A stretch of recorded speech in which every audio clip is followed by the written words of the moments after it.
पहले बात हरियाणा चुनाव से ठीक पहले चंडीगढ़ से खालिस्तानी साजिश की एक गंभीर खबर सामने आई।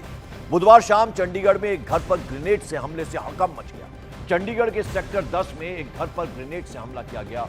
ऑटो में दो संदिग्ध पहुंचे और उन्होंने एक घर पर ग्रेनेड फेंका।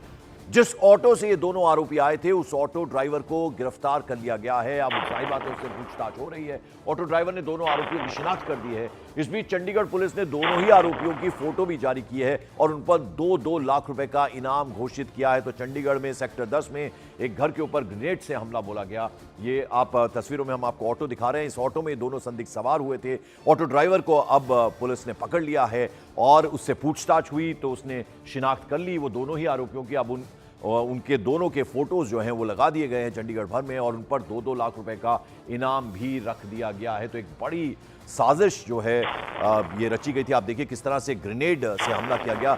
चंडीगढ़ का सेक्टर 10 जहां पर एक घर पर ये ग्रेनेड फेंका गया और दो शख्स जो थे, ये जो दोनों आरोपी हैं, एक ऑटो में बैठकर आए थे और ऑटो ड्राइवर को पुलिस ने अपने कब्जे में कर लिया है, उसे गिरफ्तार कर लिया है। दोनों आरोपी फरार हैं। इन पर 2-2 लाख रुपए का इनाम रखा गया है।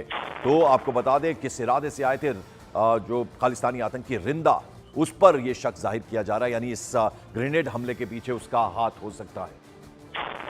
आनंद तिवारी मेरे सहयोगी इस वक्त सीधे हमारे साथ जुड़ रहे हैं। आनंद, क्या अभी और जानकारी मिल पाई है ये जो दोनों आरोपी हैं इनके बारे में? देखिए पंकज, साल 2023 में इसी घर के की रेकी की गई थी। बकायदा यहाँ पर एक पूर्व पंजाब पुलिस के अधिकारी रहते थे, उनको मारने का प्लान था। उसी आधार पर इस मामले की इन्वेस्टिगेशन को आगे बढ़ाया जा रहा है, जो इंटेलिजेंस के सूत्र बता रहे हैं पंकज। और इस पूरे मामले में जो चंडीगढ़ पुलिस है उसने 2 लाख रुपए का इनाम जो है वो आरोपियों के ऊपर रख दिया है। जिस ऑटो वाले को गिरफ्तार किया गया, इसी ऑटो में सवार होकर जो संदिग्ध थे वो यहाँ पर पहुंचे और उसको उन्होंने हैंड ग्रेनेड फेंका। लो इंटेंसिटी का हैंड ग्रेनेड ये बताया जा रहा है, जिससे कि करीबन 6 से 7 इंच का जो होल था वो घर के अंदर हुआ है। इस पूरे मामले में 2 दिन पहले भी इस घर की रेकी बाकायदा की गई, क्योंकि जो हमलावर थे उन्हें ये इंस्ट्रक्शन मिले थे कि यहाँ पर कोई अधिकारी यहाँ पर रहते हैं पंजाब पुलिस के पूर्व, और उन्हें ही टारगेट करने के लिए ये हमलावर यहाँ पर पहुंचे थे। ऐसा पुलिस को लग रहा है अब तक की थ्योरी में, क्योंकि जो पुराने किराएदार थे उनको टारगेट करने का प्लान था हमलावरों को। क्योंकि अभी यहाँ पर जो और कोई फैमिली रहती थी जिसमें उनके बच्चे बाहर रहते हैं इंडिया के, तो अभी तमाम एंगल पर जो चंडीगढ़ पुलिस है, पंजाब पुलिस है, उसकी इन्वेस्टिगेशन लगातार जारी है।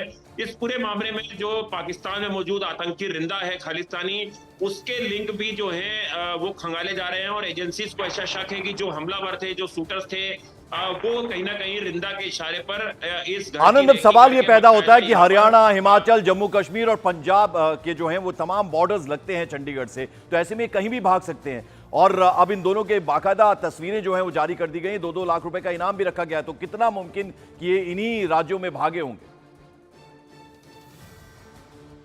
देखिए, कल जैसे ही ये खबर सामने आई, उसके बाद तमाम बड़े अधिकारी जो हैं वो इस इलाके में पहुंचते हैं और उसके बाद जो दिल्ली पुलिस की स्पेशल सेल है और जो पड़ोसी राज्यों की जो पुलिस है उन्हें भी इत्तला दी जाती है। और तमाम जितने भी बॉर्डर्स हैं पंकज, चंडीगढ़ से बाहर निकलने के, दूसरे शहरों में जाने के लिए, दूसरे स्टेट में जाने के लिए, वहां पर सघन तलाशी अभियान देर रात से चलाया जा रहा है। जो सिक्योरिटी एजेंसीज हैं या जो चंडीगढ़ पुलिस के जो टॉप ऑफिसर्स हैं, उनका कहना है कि काफी अहम लीड्स हमारे पास हैं इस पूरे मामले को लेकर।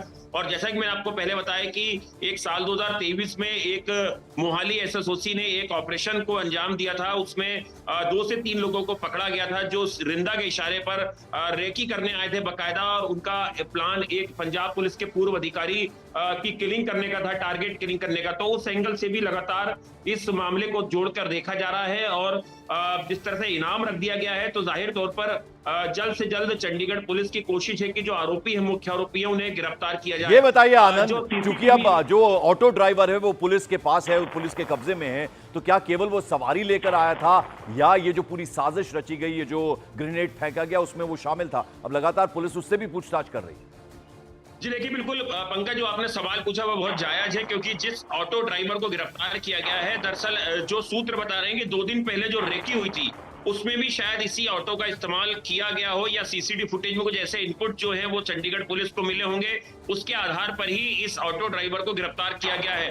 जाहिर तौर पर कल शाम से ही इस ऑटो ड्राइवर से सख्ती से पूछताछ की जा रही थी। इससे उन हमलावर जो थे जिन्होंने हैंड ग्रेनेड कैरी करा था, वो कहां से उन्होंने ऑटो पिक किया, वो कहां पे ड्रॉप हुए, कैसे वो इस ऑटो में बैठे, क्या ऑटो वाले से उनकी पहले से जान पहचान थी, क्या ऑटो वाला इसमें एक बीच का कोई एक पार्ट है, क्या उसे कुछ पैसे वगैरह दिए गए थे अलग से, वो तमाम चीजों की इन्वेस्टिगेशन ऑटो ड्राइवर से की जा रही है और उसके बयानों में कुछ विरोधाभास था, इसलिए उसकी गिरफ्तारी की गई है।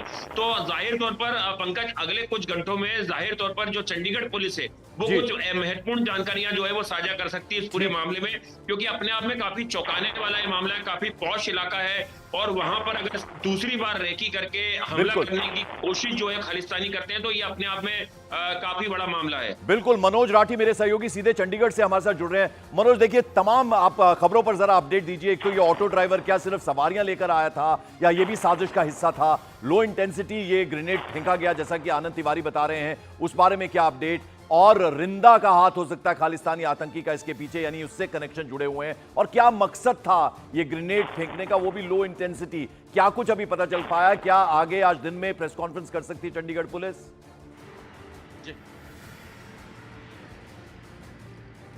मनोज, देखिए पंकज, इसमें कई चीजों को लेकर पुलिस अब इन्वेस्टिगेशन करने में जुट गई है, क्योंकि जो बिल्कुल पंकज, क्योंकि इसमें दो तीन चीजें बहुत अहम है, बहुत ही अहम इसमें मानी जा रही है। दो तीन चीजें जिसमें जो ऑटो ड्राइवर देर रात पुलिस ने काबू किया है, उससे पूछताछ में कई खुलासे हो रहे हैं। हालांकि इनिशियली पूछताछ में सामने आया है कि उन्होंने चंडीगढ़ में ही आके ऑटो लिया और ऑटो लेकर वो सीधा सेक्टर 10 पहुंचे, यानी कि जहां पर उन्होंने वारदात को अंजाम दिया उसी जगह पर पहुंचकर उन्होंने जो ग्रेनेड था उसको फेंका और वहां से फरार हो गए। यानी कि इसमें ऑटो ड्राइवर की इन्वॉल्वमेंट कितनी है, क्या वो डरा हुआ था या क्या उसको डराया गया था या फिर उसकी इन्वॉल्वमेंट है, ये बहुत सारे क्वेश्चन है। क्योंकि उसने पुलिस को क्यों नहीं बताया, अगर उनको छोड़ने के बाद भी पुलिस को इन्फॉर्म नहीं किया, तो कहीं ना कहीं इन्वॉल्वमेंट जरूर जो है वो सामने नजर आ रही है, लेकिन पुलिस अभी इन्वेस्टिगेशन कर रही है। दूसरी बात, जो ये पूरा घटनाक्रम हुआ है उसकी जहां जहां चौक्स, लाइट्स पॉइंट,